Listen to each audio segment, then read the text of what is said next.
Que el Señor les bendiga, hermanos. Vamos a estudiar un momento la palabra de Dios. Mire al que está a la par suya. Se ve que es gente de billete. Dígale: tus ojos verán al Rey en su hermosura. Vamos a abrir la Biblia en el libro de Isaías. Libro de Isaías.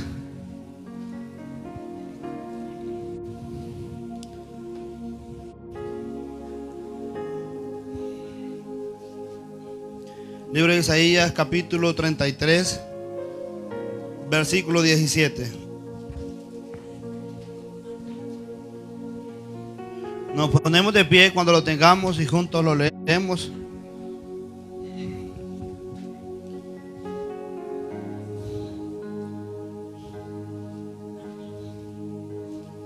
Amén.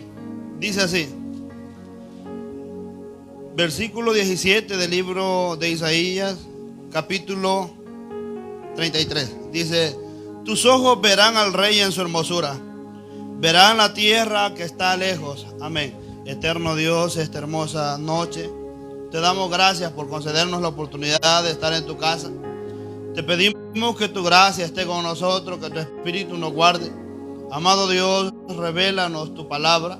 Ayúdanos, prepare nuestro corazón, nuestra mente, nuestra vida. Dios eterno, ayúdame, estoy delante de tu pueblo. Guárdame, eterno Dios, y respalde su palabra. Dios mío, nuestra vida sin ti nada sería. No es el hombre que convence, sino tu espíritu. Ayúdanos, eterno Dios, en el nombre de Jesús. Amén y amén. Bien, vamos a estudiar, esa va a ser la base del tema de ahora. Tus ojos verán al Rey en su hermosura. El libro de Isaías es considerado por algunos como el evangelio del Antiguo Testamento, porque fue también visto de otra manera. Algunos le conocen como el profeta mesiánico, porque su contexto, su texto en sí, la base de todo su mensaje es reconocer y ver la condición de Israel. Delante de Dios están en pecado, pero Dios promete la redención. Y este profeta es el que más introduce el momento en el que iba a venir el Mesías, y a este pueblo que estaba en tinieblas le iba a alumbrar la luz del Todopoderoso. Entonces, este profeta, dice la Biblia, que tiene su revelación en los años del reinado del rey Usías. Tiene la visión de la gloria de Dios, y ahí él comienza a tener un llamado de parte de Dios. Y el capítulo 1 del libro de Isaías abre Dios diciendo de esta manera: llama al cielo y le dice: oí cielos y escucha tu tierra, porque yo he criado hijos, los he engrandecido, les di la oportunidad de que pudieran crecer, los alimenté, los guardé, les di salud. Pero ahora que ellos están grandes, que ya pueden aprender a caminar, ellos se apartaron de mí. El buey conoce a su dueño, el asno el pesebre de su señor. Pero mi pueblo Israel no entiende. Esta gente no entiende que tiene que honrarme a mí. Y esta es la condición de Israel en los días del profeta Isaías. Y los primeros capítulos, el profeta usa, Dios a través del profeta comienza a reprender todo lo malo que estaba en Israel, todo el pecado, cómo ellos se habían desviado. Pero también Dios había dicho en otro pasaje esta siguiente palabra: no contenderá mi corazón con el hombre, porque ciertamente él es carne. Eso está en el libro de Génesis capítulo 6, y mal no lo recuerdo. Dice: mi corazón no va a contender para siempre con el hombre, por cuanto él es carne. Su naturaleza es dada a la vida de este mundo porque es carnal. Y la misericordia de Dios comienza a extenderse. Y Dios ve a un pueblo que, por mucho que ellos digan que quieren agradar a Dios, no lo pueden hacer. Cierta parte del pueblo está en cautiverio. Y podemos usar como ilustración el dolor que el pueblo tenía cuando estaban cautivos. Unos estaban ahí en el pueblo de Israel, otros estaban siendo cautivos. Pero podemos ver cuando la Biblia habla acerca de Daniel. Dice que Daniel oraba 3 veces al día, pero él oraba y abría la puerta viendo hacia Jerusalén, porque en su corazón estaba el lamento acerca de la condición del pueblo y saber que era esclavo cuando había sido llamado por Dios como hijo. Y habían muchos israelitas que lamentaban también la condición del pueblo y que sus corazones eran sinceros delante de Dios. Entonces Dios viene y ve al pueblo, ve muchos que se han desviado y cada cual se ha ido conforme es su deseo, su voluntad. Pero Dios vuelve a pasar y ve a hombres y a mujeres que, a pesar de que estén en una generación que no quieren agradar a Dios, ellos han dispuesto sus vidas para vivir y honrar al Dios que vive y habita en la santidad. Entonces Dios viene y le dice: ustedes, los que esperan en mí, les voy a dar una promesa. Ustedes van a ver al rey. Viene un rey sobre ustedes y van a ver al rey con toda su hermosura y su esplendor. A ellos, a los que están tristes, a los que están atribulados, a los que tienen pesar por la condición del pueblo, Dios les habla y les dice: momento, no estén tristes, hay una promesa para ustedes. Sus ojos van a ver al rey y lo van a ver en el esplendor de toda su hermosura. Ahora vayámonos al tiempo actual. ¿Cuál es la condición del mundo que vive? Entonces, cuando hay un pueblo que aflige su alma a causa del pecado, Dios vuelve a decir lo mismo: tus ojos verán al rey en su hermosura. No es en vano que el mundo de afuera no los quiera. La Biblia dice: y seréis aborrecidos en este mundo, y el mundo no los va a querer ustedes, porque ustedes no son de este mundo. Así como no me quisieron a mí, dijo Jesús, a ustedes tampoco los van a querer. Y en medio de un pueblo que no quiere nada de Dios y que los cristianos son menospreciados, solo el hecho de que alguien esté en un trabajo y diga ante los demás: yo soy cristiano, solo eso incomoda, y aparentemente desde ahí ya se ve que uno no encaja, que no es la misma condición, el trato no es igual, y a veces se van a burlar incluso diciéndole: y usted que no es cristiano. Y siempre hay un menosprecio. Entonces Dios da una esperanza para los que están tristes, para los que tienen en su corazón decaído a causa de esto. Dios dice: momento, esperen un tiempo, porque hay un día donde van a ver al rey. Y no solamente lo van a ver el esplendor de su gloria, de su hermosura. Y hay también una ciudad que Él ha preparado y la van a ver, porque hay una ciudad que está lejos y Dios promete al pueblo que espera en Él ver esa ciudad. La ciudad que está muy lejos. Hay un rey que Dios promete que vamos a ver. Hay unos de los israelitas que están lamentando a causa de esto.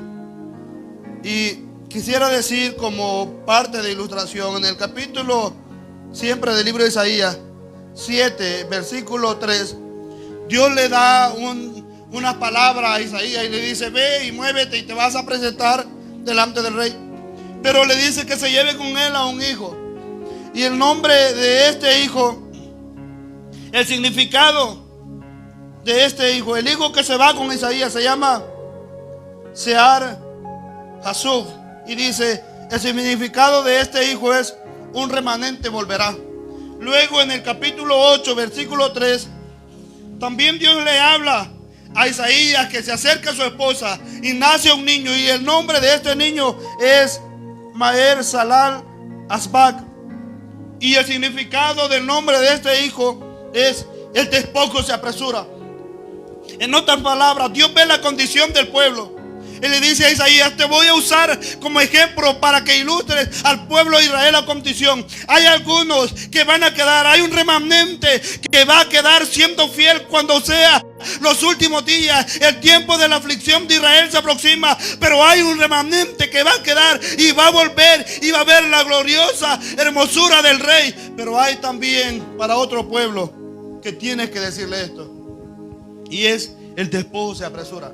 En otras palabras, somos y estamos en este mundo. Y Jesús dijo: mientras ustedes están en este mundo, ustedes son la sal de este mundo. Ustedes son los que preservan la esperanza para este mundo. La ira de Dios no se derrama por causa de los hijos de Dios. Pero hay algo también. hay un remanente que va a quedar. Y la Biblia dice, hay un remanente que va a ver al Rey en su hermosura. Pero a los demás, a los que no están en Dios, sepan esto: hay un despojo que se aproxima. En otras palabras, hay un día, la Biblia dice, en el que santo y justo Dios juzgará a todas las naciones y a cada hombre, a cada mujer, según haya sido su obra, lo va a juzgar. Pero también da la esperanza que los que esperan en Dios, ellos podrán ver al Rey. A los que son menospreciados, a los que son vistos mal por ser hijos de Dios, verán al Rey. A los que no, dice la Biblia, el despojo sobre ustedes se apresura. El hombre que vive creyendo que tiene que agradar a este mundo y está separado de Dios, Dios dice, el despojo sobre su vida se aproxima. Hay una aflicción que debería de estar en todo corazón del hombre, porque la Biblia dice que Dios ha establecido un día en el que no será traspasado por nada. Y el hombre puede decir, yo creo en Dios, o puede decir, yo no creo en Dios. Usted puede creer o no creer. Lo que sí es cierto es que un día va a estar delante de Dios y allí será juzgado. Entonces el hombre puede expresar que no cree en Dios, que no tiene esperanza en Dios, pero la Biblia dice, se aproxima un despojo. Lo puede creer o no, pero el despojo se aproxima. Pero a los que esperan en Dios, la Biblia dice, ustedes van a ver al Rey, porque es el pequeño remanente que va a quedar. Y la Biblia dice que en los últimos días el amor de muchos se va a enfriar, pero los días van a ser acortados por causa de los escogidos.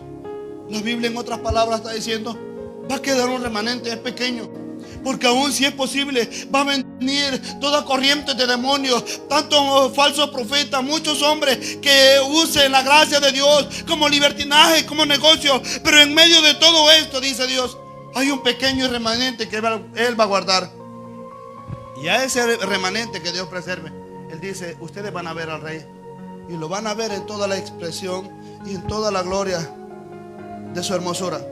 Este libro de Isaías es considerado por algunos como el manantial del Antiguo Testamento, porque es el que revela toda la gloria de aquel que iba a venir un día a salvar nuestras vidas, a salvar nuestros corazones.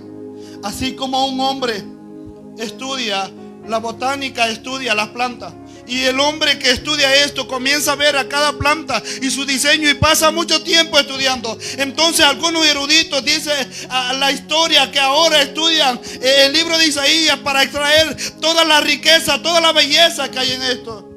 Nosotros ahora vemos el libro de Isaías que nos revela no la belleza que iba a venir, sino la belleza que ya vino.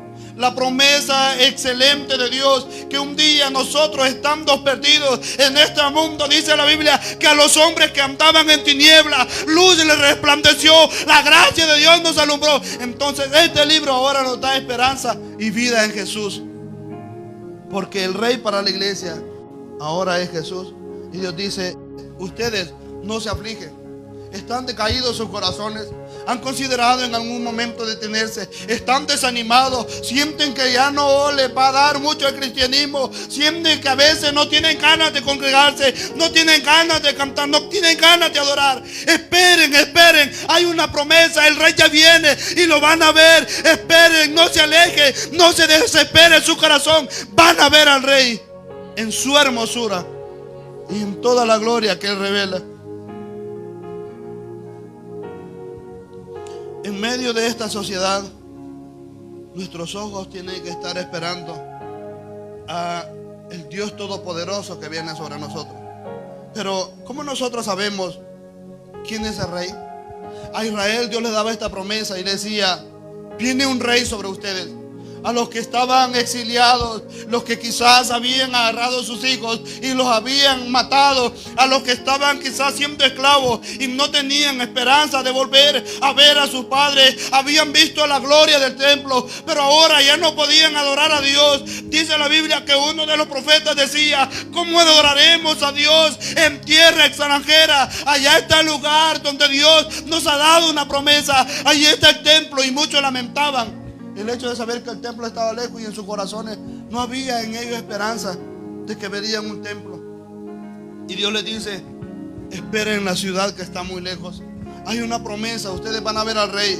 No se desaliente su corazón. Es la esperanza que deberíamos de tener todos nosotros. Es cierto que muchas cosas van a trastocar nuestra fe y hay cosas que van a golpear nuestra vida, pero vamos a ver al Rey. Esto no tiene que ser por unos días. La Biblia dice que es Él quien nos va a preservar en fe en los tiempos finales. Pero ¿cómo sabemos quién es el Rey? ¿Cómo sabemos cuál es el Rey para la iglesia? Para eso le voy a invitar a que vayamos al libro de Apocalipsis, capítulo 19.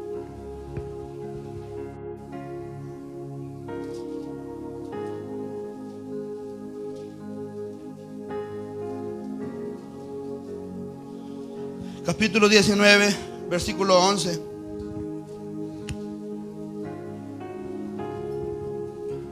Dice así: entonces vi el cielo abierto, y aquí un caballo blanco, y el que lo montaba se llamaba Fiel y Verdadero, y con justicia juzga y pelea.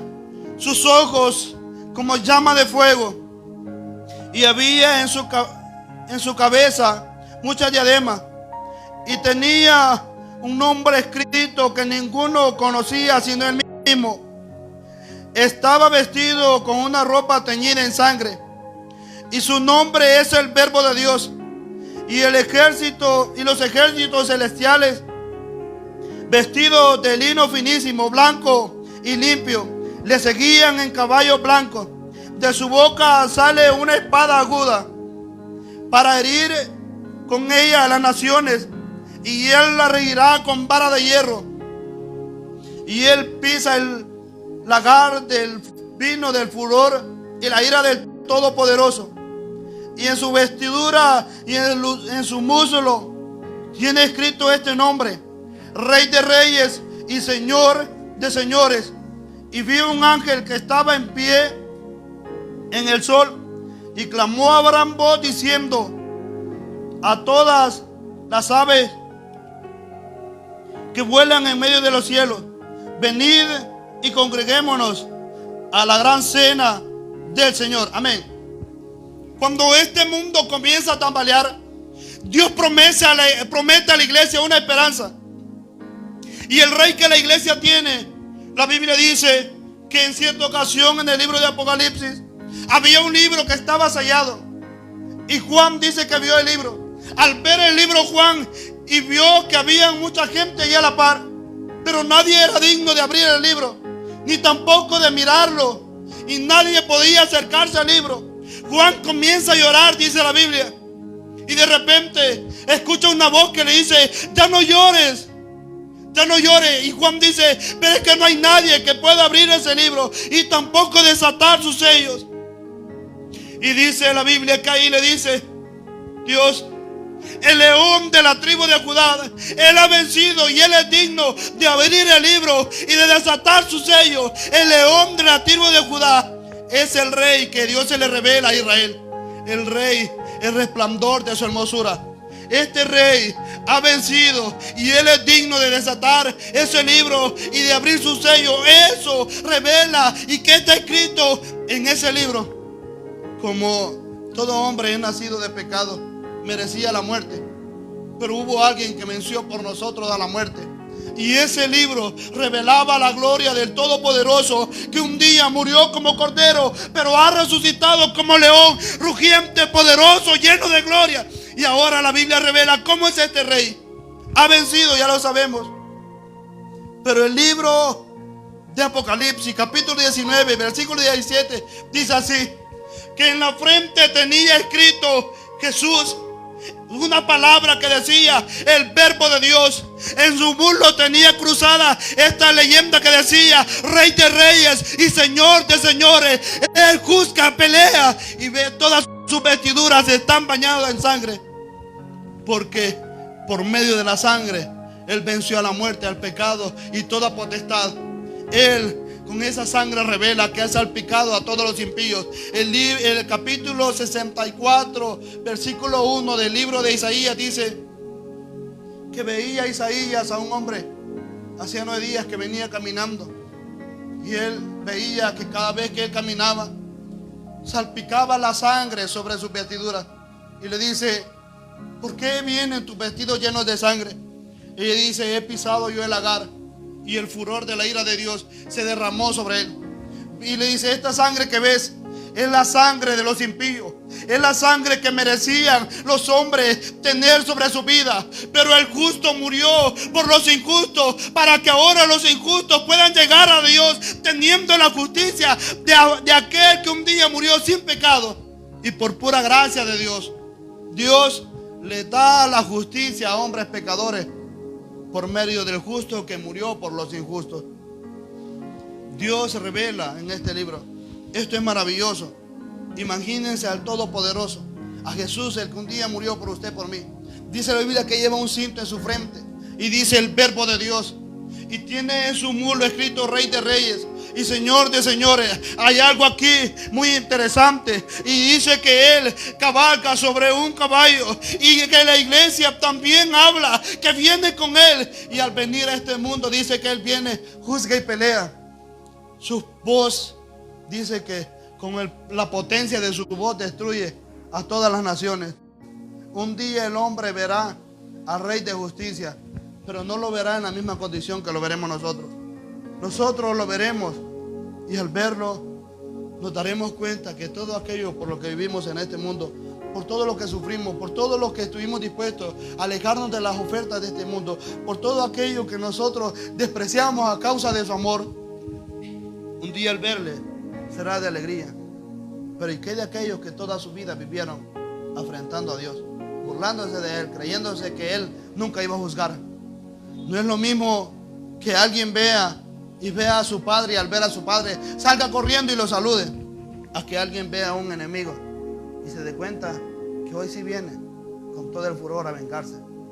Pero nosotros, dice Dios, tus ojos verán al Rey. Nosotros no estamos de la parte de donde están los impíos, sino que estaremos viendo al Rey. Podemos ver a este Rey que la Biblia lo revela, que está lleno de gloria. Sus vestiduras revelan grandeza y poder. Él también se ve salpicado de la sangre, porque Él ha pisoteado a todos sus enemigos. Pero ya tenemos una idea de cómo es el Rey, toda la gloria que Él revela. Ahora yo quisiera que nos metamos un poco más adentro. Toda persona cuando se enamora, todos los jóvenes, todos nosotros, cuando alguien anda de novio, quiero parafrasear esto porque quiero que lleguemos ahí al punto. Cuando alguien se enamora, a ese alguien no le importa lo que tenga que sufrir. Yo me acuerdo que mi hermano me decía, mira, no vengas aquí porque donde yo venía era diferente a los muchachos, a donde vivía mi hermano, y ahí vivía mi esposa cerca. La cosa que yo llegaba y él me decía, si venís noche te van a matar. Y allá iba como a las 10 de la noche, caminando en un lugar. Ni a la muerte le tiene miedo el que esté enamorado, porque es así. Entonces, pero ¿qué es lo que enamora de una persona? ¿Alguien puede ver su físico? Les estoy mostrando quién es el Rey y cómo revela la Biblia que toda su gloria está ahí. Se puede ver en este mundo a alguien más poderoso y más lleno de gloria, que como la Biblia revela en el libro de Apocalipsis, que es el Rey de gloria. No hay nadie, dice la Biblia, que su voz es como llama de fuego y Él consume y mata a todos los impíos por el poder de su potencia que sale a la hora que Él habla. Él cabalga, y todo hombre, dice la Biblia, que al verlo se espantará, porque lamentarán y harán gran lamentación de saber a quién profanaron. Pero la iglesia ahí verá al Sol de justicia, al bendito Dios que un día le salvó. Entonces, no hay nada más maravilloso que esto. Pero podría decir alguien, yo no me enamoro del físico, sino de los sentimientos. Entonces, quiero que nos vayamos mucho más allá y comencemos. Quizás vamos a tocar 1 o 2 o 3 sentimientos que la Biblia revela acerca del Rey. Sabemos que el Rey es poderoso, es lleno de gloria, que venció al mundo, a las potestades, que era justo, era limpio, era santo, era perfecto, no había pecado en su corazón. Su poder, su potencia, su omnisciencia, el Todopoderoso tenía amor y tenía todas las cualidades que una persona podría ver. Y hay gente que dice, yo me enamoré de esto, de la persona. Pasan los años y esperemos que así siga. Pero veamos ahora las cualidades de Jesús. Veamos las cualidades del Rey que la Biblia revela. Dice, tus ojos verán al Rey. Pero la esperanza de toda persona, y decía esto acerca de cómo uno se expone por la persona a la que uno le gusta. No le importa las consecuencias que va a sufrir. La alegría es saber que está con la otra persona y que puede ver los momentos. No es cierto que en el corazón se alegra uno cuando ve a un familiar, los esposos, los hijos, y es la alegría porque le han visto. Y la tristeza a veces cuando por alguna razón tienen que separarse para ir a trabajar o por diferentes cosas. No estoy hablando de esa separación, pero quiero hablar acerca de esto. Y es la alegría el saber que pueden compartir un tiempo juntos. Y es eso lo que los motiva cada día. Se exponen a diferentes cosas, trabajan a fin de que la otra persona esté bien. La Biblia dice: quiero que obtengan una esperanza. Así como en lo secular alguien se preocupa y le hace falta ver a la otra persona, ustedes van a ver a un rey. Así debería de estar enamorado el corazón del hombre. Vamos a ver al rey y lo vamos a ver en su hermosura. Pero si usted dice que no se logra imaginar cómo es Jesús, quiero decirle algunas cuantas cualidades que tiene Jesús en él. Y hay algo que Jesús tiene, y él es poderoso. Cuando nace Adán, dice la Biblia que Dios del polvo toma a Adán y lo formó. Y sobre el polvo sopló aliento de vida, y este polvo formado comenzó a respirar y nació una vida. Este hombre peca y la demás descendencia que venía después de él nacía por naturaleza en pecado. Todo niño que va naciendo apenas comienza a tomar decisiones, o apenas comienza a sentirse él que ya puede caminar, ya comienza a irse para donde él quiere. Le dicen: hijo, no vaya a ir ahí, y ahí se va. Entonces el corazón del hombre es vendido al pecado. Pero Dios abre y dice: ¿cómo es el rey? Les voy a decir algo. El rey es poderoso desde su nacimiento. Es tan grande y es tan sublime, porque dice la Biblia que Adán fue formado del polvo. Pero la Biblia dice: y el verbo se hizo carne. Jesús no fue tomado del polvo y fue formado y ahí tuvo vida. La Biblia dice: y el verbo se hizo carne y habitó entre nosotros, y vimos su gloria, gloria como la del unigénito Hijo del Padre, lleno de gracia y de verdad. Jesús no fue formado del polvo. Él creó la tierra, sin embargo no necesitó de ella para venir y vivir, sino que por el poder de la palabra sobre María, Dios comenzó a formar, según la potencia del Espíritu Santo, en él la vida de Jesús. No nació del polvo, por ende no nació en la naturaleza de pecado. El nacimiento de Jesús desde ahí deslumbra gloria y poder.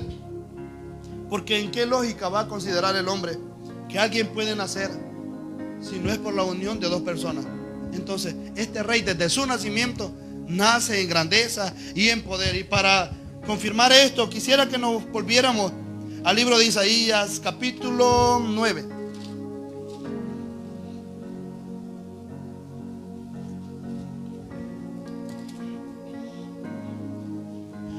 Versículo 6. ¿Lo tenemos? Dice así: porque un niño nos es nacido,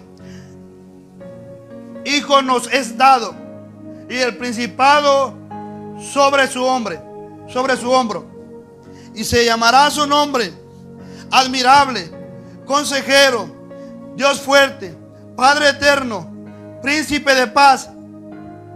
Lo dilatado de su imperio y la paz no tendrá límite. Dios da la promesa y dice: van a ser un niño, y antes de que este niño nazca ya tiene cualidades que nadie las puede tener.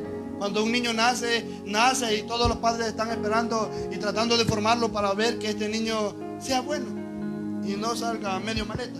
Pero de Jesús, antes de que nazca, dice la Biblia: y un niño nos es dado, y le llamarán admirable, consejero, Dios fuerte, Padre eterno, príncipe de paz. Antes de que naciera se da la palabra y el verbo se hizo carne y nace Jesús. Pero desde su nacimiento era llamado admirable, consejero, príncipe de paz, Dios fuerte, Padre eterno. La gloria se deslumbra desde antes de su nacimiento. Dios da la promesa de un nacimiento, y este niño nace para ser rey, porque dice el versículo 7: lo dilatado de su imperio y la paz no tendrá límite. Sobre el trono de David y sobre su reino, disponiéndolo y confirmándolo en juicio, en justicia desde ahora y para siempre. El celo de Jehová de los ejércitos hará esto. Dios da la promesa y dice: este niño no va a ser cualquiera, va a ser llamado Dios fuerte, Padre eterno, va a ser consejero. Y vemos a Jesús, que era un joven de 30 años, pero dice la Biblia que él, desde que tenía 8 años, creo que dice, lo vieron los ancianos de Israel leyendo el libro de la ley, y ellos se admiraban de la doctrina de este niño, porque era demasiado maravilloso en sabiduría. Y dice la Biblia que cuando él hablaba, la gente se admiraba de su doctrina, porque hablaba como alguien que tiene autoridad. Era consejero, más joven que los ancianos de Israel, y a la vez este niño era más sabio que todos ellos. Era admirado por muchos. Y mucho tiempo Felipe le dice en cierta ocasión: Jesús, muéstranos al Padre y esto nos basta. Jesús le dice: tanto tiempo he estado con ustedes y aún no me conocen. El que me ha visto a mí ha visto al Padre que me envió. Y será llamado, dice aquí, Dios fuerte, Padre eterno, Príncipe de paz. La gloria que Jesús revelaba nos está anunciando que este era el Rey que iba a venir sobre nosotros. Su nacimiento es poderoso, y por cuanto Él no nació del polvo, el polvo no podía retenerlo, dice la Biblia. Por cuanto hay un proverbio que dice: polvo eres y al polvo volverás. El hombre nace, vive sus días y muere, y vuelve al polvo. Pero por cuanto Jesús no nació del polvo, dice la Biblia que el sepulcro no pudo contenerlo. Entonces Él resucitó en gloria, porque no era polvo, y al polvo no volvió, sino que volvió al lugar de donde había salido, de la gloria del Padre. La muerte, la tierra no pudieron contra Él, porque no era polvo y al polvo no volvió. No tenía pecado y el pecado no lo dominó. Cuando Adán viene y peca, él vende a toda la humanidad, y todo hombre que nace muere. Pero Jesús no nació en esa generación. Entonces, desde su nacimiento, el Rey deslumbra gloria y grandeza.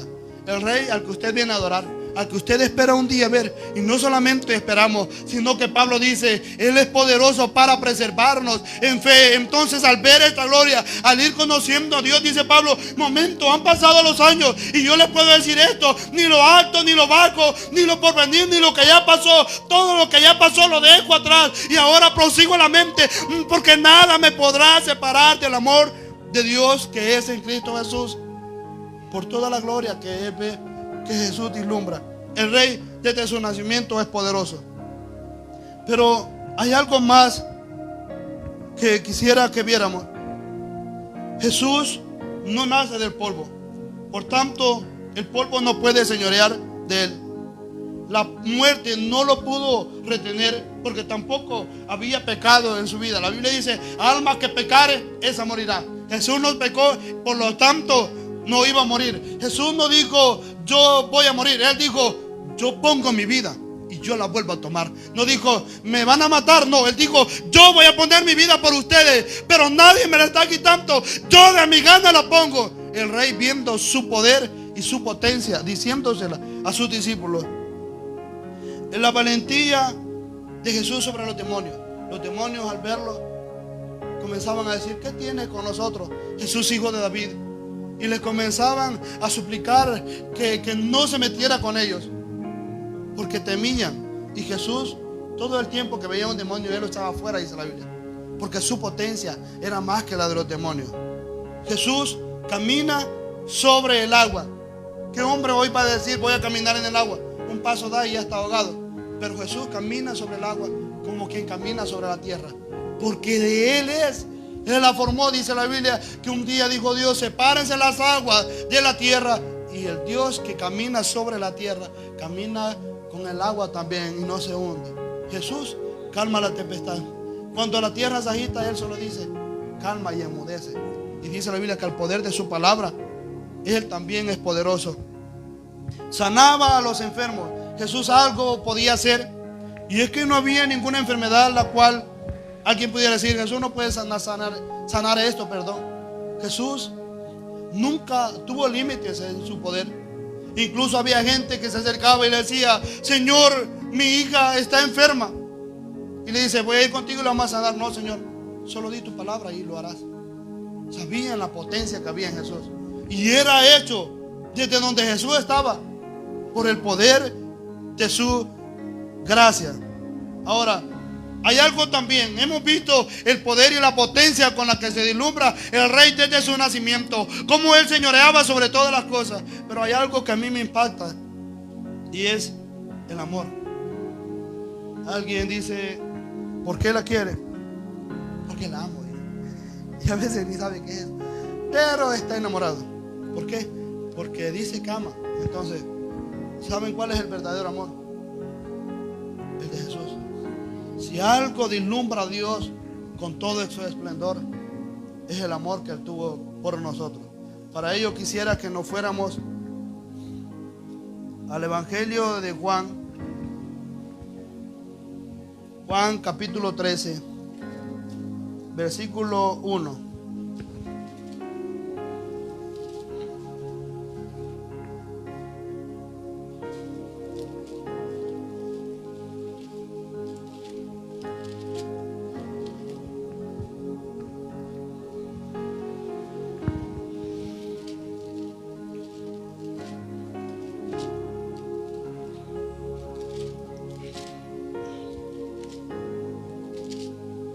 Dice así, antes, capítulo 13 del Evangelio de Juan dice, antes de la fiesta de la Pascua, sabiendo Jesús que su hora había llegado, para que pasase de este mundo al Padre, como había amado a los suyos que estaban en este mundo. ¿Hasta dónde los amó? Hasta el fin. El hombre dice, yo te amo a los días, se acaba eso y lo deja. El hombre no está dispuesto a veces a poner su vida por los demás. Alguien puede decir, yo te quiero, pero a la hora de la necesidad, ahí sí nos damos cuenta en realidad de lo que pasa. Pero la Biblia dice, el hombre es carne, la naturaleza del hombre es así. Pero si alguien revela que tuvo amor, ese es Jesús. Y aquí quisiera unir, entrelazar dos historias, porque son demasiado maravillosas y muestran el amor de Dios. Uno de los textos que más se usan del libro de Juan es el capítulo 3, versículo 16. Porque de tal manera amó Dios al mundo, que entregó a su Hijo único, para que todo aquel que crea en Jesús no muera, mas tenga la vida eterna. Dios está diciendo que Dios nos amó de tal manera que entregó a su Hijo, para que todo aquel que en Él crea no se pierda, mas tenga la vida eterna. Y hablando acerca del amor de Dios, que nos amó de tal manera que nos entregó a su Hijo. Su Hijo, al venir a este mundo, comienza a pasar los años, pero hay un momento donde Él sabía que había venido. Él había venido a entregar su vida por nosotros. Y dice la Biblia que cuando ya era el tiempo de cumplimiento de la profecía, sabiendo Jesús que su hora había llegado, como amó a los suyos, los amó hasta el fin. No los amó un poco de tiempo, los amó hasta el fin. Para esto quisiera que fuéramos un poco rápido al libro de Génesis, capítulo 22.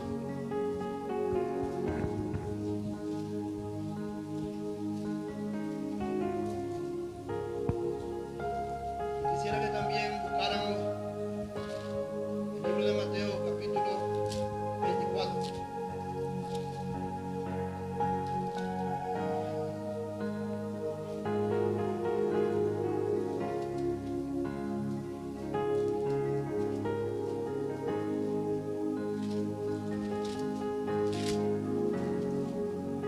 No, 27 sería 27:46. Mateo 27:46. Quisiera que tuviéramos los dos textos unidos. Dice la Biblia que hay algo que revela a Dios, que esto es maravilloso. Y es que como Él había amado a los suyos, los amó hasta el fin. ¿Alguien ya tiene el libro de Génesis capítulo 22? Vamos a leer el capítulo del Versículo 1. Dice así: aconteció que después de estas cosas, que probó Dios a Abraham y le dijo: Abraham, y él respondió: heme aquí. Y dijo: toma tu hijo, tu único, Isaac, a quien amas, y vete de la tierra de Moriah, y ofrécelo allí en holocausto, sobre uno de los montes que yo te diré. Y Abraham se levantó muy de mañana y enarboló su asno, y tomó consigo 2 siervos suyos, y a Isaac, su hijo. Cortó leña para el holocausto, y se levantó y se fue al lugar que Dios le dijo. Al tercer día alzó Abraham sus ojos y vio el lugar de lejos. Entonces dijo Abraham a sus siervos: esperad aquí con el asno, y yo y el muchacho iremos hasta ahí, adoraremos y volveremos a vosotros. Y tomó Abraham la leña del holocausto y la puso sobre su hijo, sobre Isaac su hijo. Y él tomó en su mano el fuego y el cuchillo, y fueron ambos juntos. Entonces habló Isaac a Abraham su padre y le dijo: Padre mío. Y él respondió: heme aquí, mi hijo.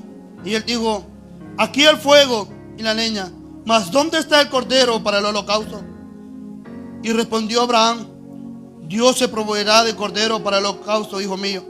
E iban juntos, y cuando llegaron al lugar que Dios le había dicho, edificó allí Abraham un altar, y compuso la leña, y ató a Isaac su hijo, y lo puso en el altar sobre la leña. Y extendió Abraham su mano, y tomó el cuchillo para degollar a su hijo. Entonces el ángel de Jehová le dio voces desde el cielo y dijo: Abraham, Abraham. Y él respondió: heme aquí. Y dijo: no extiendas tu mano sobre el muchacho, ni le hagas nada, porque ya conozco que temes a Dios, por cuanto no me rehusaste tu hijo, tu único.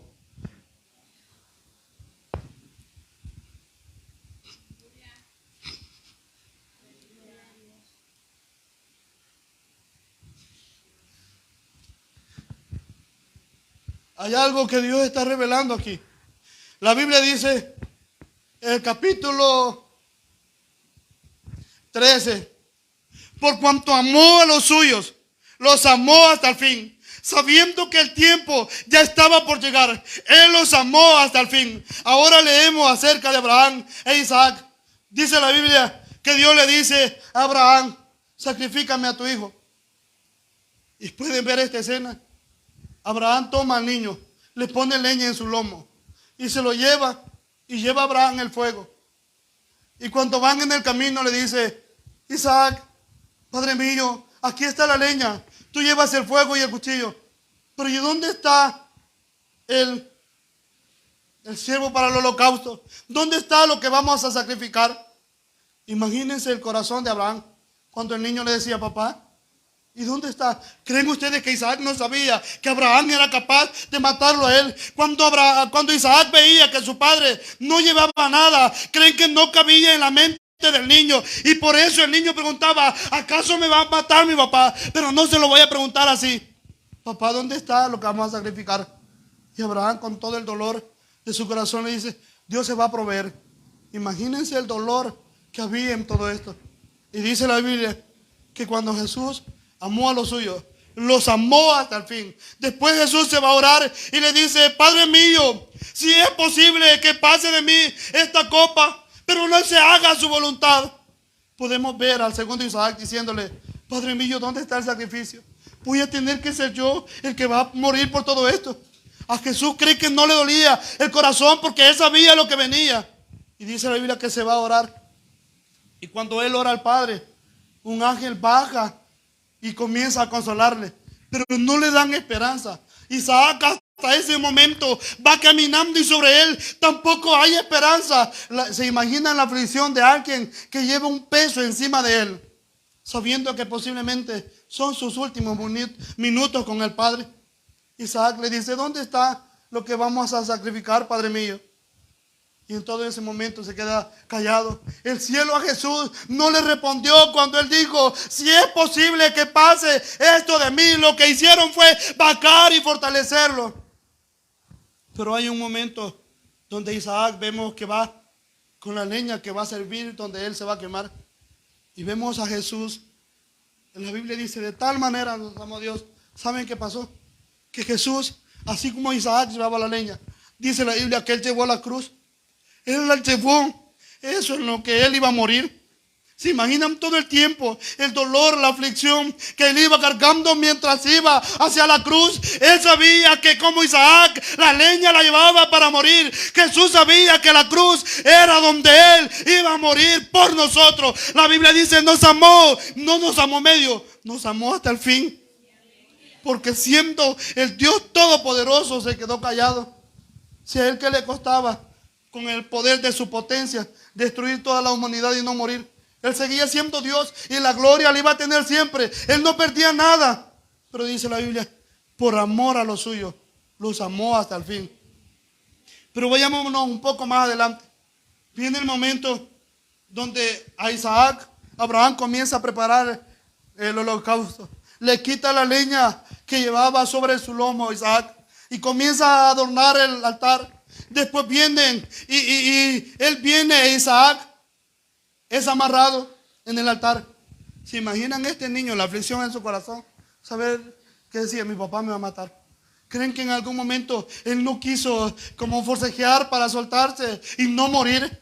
La Biblia no lo revela, pero pueden imaginarse la escena de un padre con todo su dolor, viendo cómo tiene que sacrificar a su hijo, lo va a quemar por sacrificio a Dios. Y él en todo ese momento sigue preparándolo. Jesús está en la cruz y en un momento él grita: Elí, Elí, lama sabachthani. Él diciendo: Dios mío, ¿por qué me has desamparado? El cielo no le... Así como Isaac no escuchó respuesta de Abraham, Jesús decía: Elí, Elí, lama sabachthani. Dios mío, ¿por qué me has desamparado? Las criaturas por las que él estaba muriendo se estaban burlando de él. Le decían: si tú eres Dios, ¿por qué no desciendes? Te vamos a creer. Si bajas de ahí. Los suyos y los míos. Él no se bajó de ese lugar. A Isaac, cuando lo iban a matar, el dolor que había en el corazón de Isaac, al saber que iba a morir ahí, Abraham, ¿creen ustedes que no le dolió cuando él amarró a su hijo? Cuando agarra el cuchillo y va a matarlo, oye la voz que le dice: no lo hagas, pues Dios ha visto tu fidelidad. Jesús esto lo conocía porque desde niño dice la Biblia que era más sabio que los ancianos de la ley. Desde niño Jesús sabía esto. Y ya estando ahí, él sabía que a Isaac se le respondió. Y él dice: Dios mío, ¿por qué me has desamparado? Padre mío, no siento tu gloria, tu poder, tu presencia no está sobre mí. Y el cielo no le respondió. Los hombres seguían burlándose de él. Y dice la Biblia que mientras él rogaba al Padre, el cielo estaba callado. Y a Isaac Dios proveyó algo para el holocausto. A Jesús no. A Jesús dice la Biblia que Dios, toda la ira del Todopoderoso se derramó sobre Jesús para que nosotros hoy tengamos paz en él. Isaac, podemos ver cómo la ilustración de Abraham viene con Jesús. Abraham solo era como una sombra de lo que pasó en Jesús. Pero la Biblia dice: porque amó a los suyos, los amó hasta el fin. Jesús no solamente dijo: te amo, Él lo demostró muriendo en la cruz por usted, por mí. Él ama y ama hasta el final. Cuando siente que ya no puede, pídale a Dios que su gloria descienda, pero no se aleje de Dios. Porque si alguien ama y ama hasta el fin, ese es Jesús.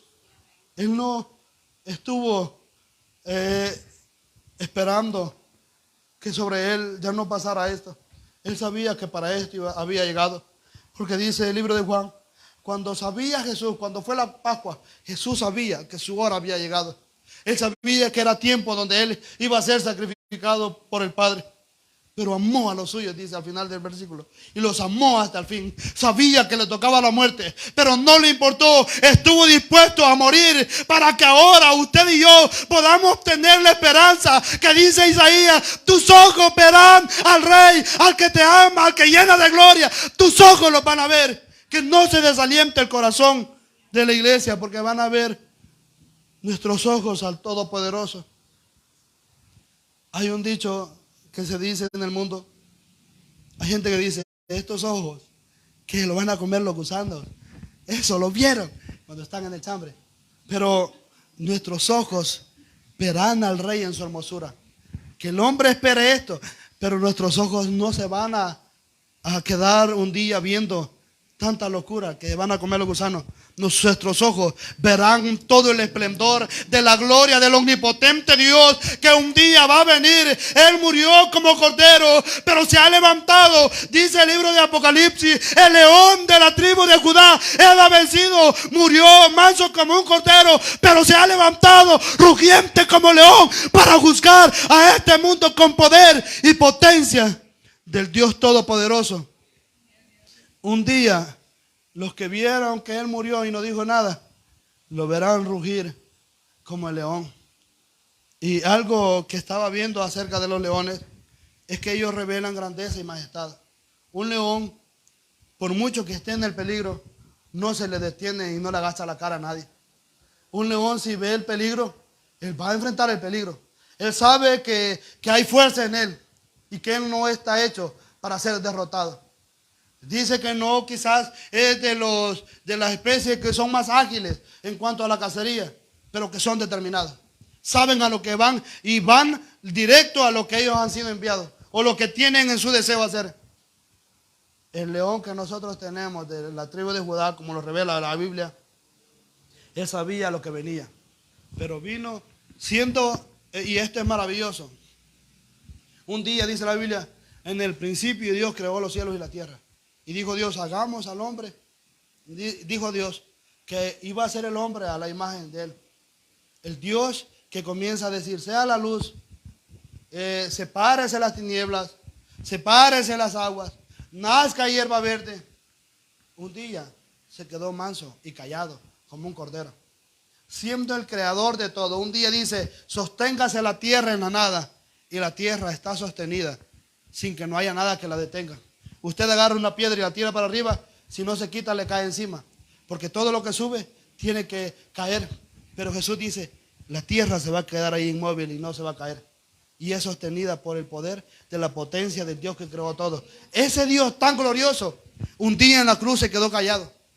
Tenía todo el poder para destruirnos y seguir siendo Dios, sí lo tenía, pero esta es la grandeza del Dios. Ahora, ¿qué es lo que pasa en el mundo secular?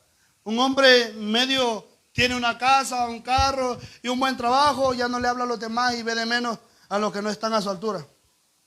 Pero este Dios, que es tan creador de todo, dice la Biblia: mía es la tierra y toda su plenitud. Ese Dios vino y dice que en su reino no hay muchos sabios ni muchos ricos, porque así le agradó a él, de los niños y de los que maman, fundar la fortaleza. En su reino, ¿a quienes seguían? A Jesús. No eran los enfermos, no eran los pobres de espíritu.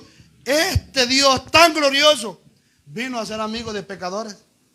Y ahora el hombre en medio tiene a alguien y ya no le habla sino a los que están a su nivel. Pero vemos al supremo Rey lleno de gloria, siendo amigo de hombres pecadores. Si alguien viniera y nos preguntara ¿qué educación tenemos? Quizás estamos mal en cuanto a la lógica del mundo, pero tenemos algo que ellos no tienen, y es que el Rey en su hermosura es nuestro hermano, es nuestro Padre y es nuestro Dios. Entonces este mundo que perezca en el pecado, pero nosotros esperamos un día ver la hermosura del Rey que nos va a llamar para estar con Él. Y no solamente esto, no es solamente que usted lo va a ver, porque imagínese esto: usted pide tomarse una foto con el presidente, se la toma y la va a tener de recuerdo, pero nunca la va a volver a ver. Pero la Biblia dice: tus ojos verán al Rey en su hermosura. Y no solamente eso, sino que verán la santa ciudad que está lejos. Y dijo Jesús en el capítulo 14 del Evangelio de Juan: no se turbe su corazón. Ustedes creen en Dios, crean en mí.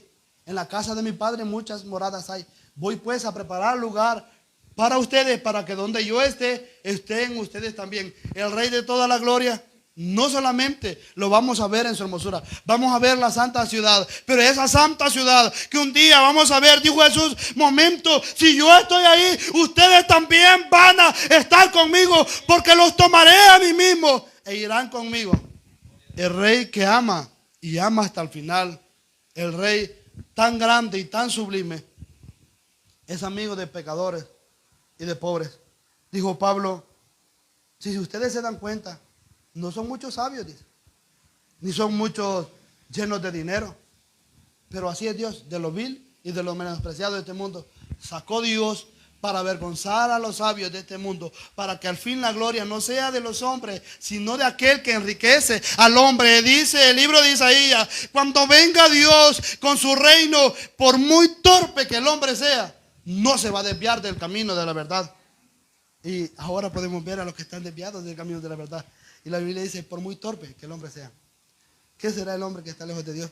Más que, bueno, que Dios les bendiga. Pero hay un momento donde dice la Biblia, a los que estaban en tinieblas, luz les resplandeció. Luz de un Dios que ama con poder y con potencia. Luego el pueblo sigue debilitado por algunas cosas que han pasado. Y el libro siempre de Isaías, capítulo 60.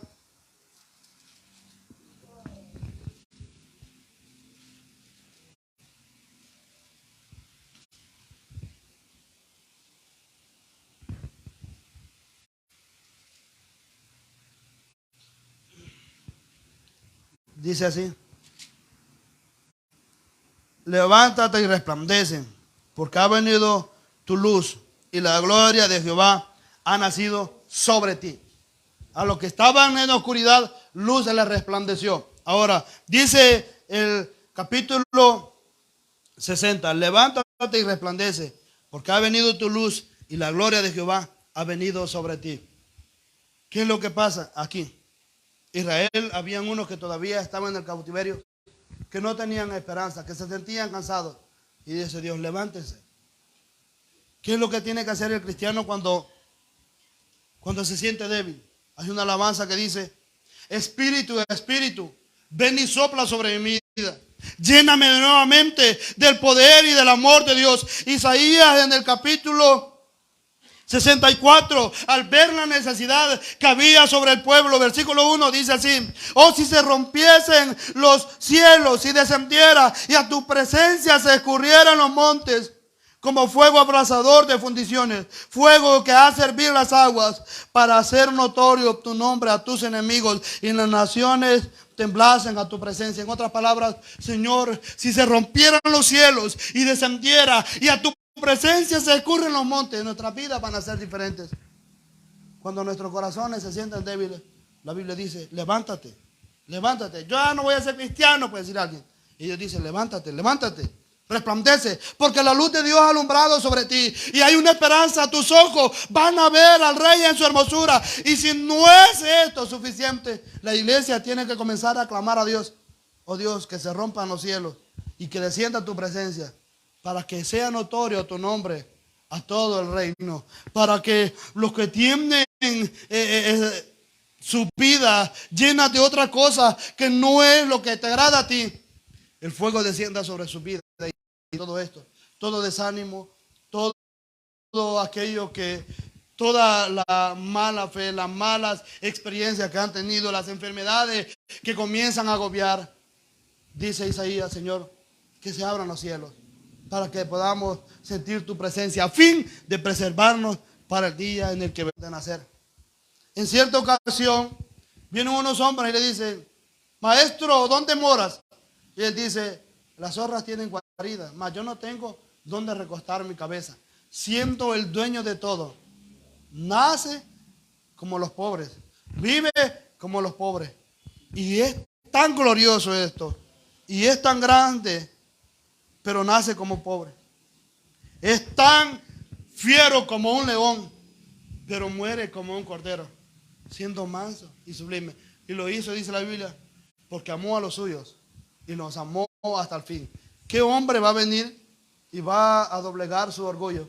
Si ahora, ¿qué es lo que marca la mayoría de divisiones en toda la familia o en toda persona? ¿Por qué se matan los reinos? ¿Y por qué hay pelea entre un país y otro? ¿Por qué las familias están en problemas si no por el orgullo? Porque nadie quiere verse menos ante nadie. Nadie quiere doblegar su corazón.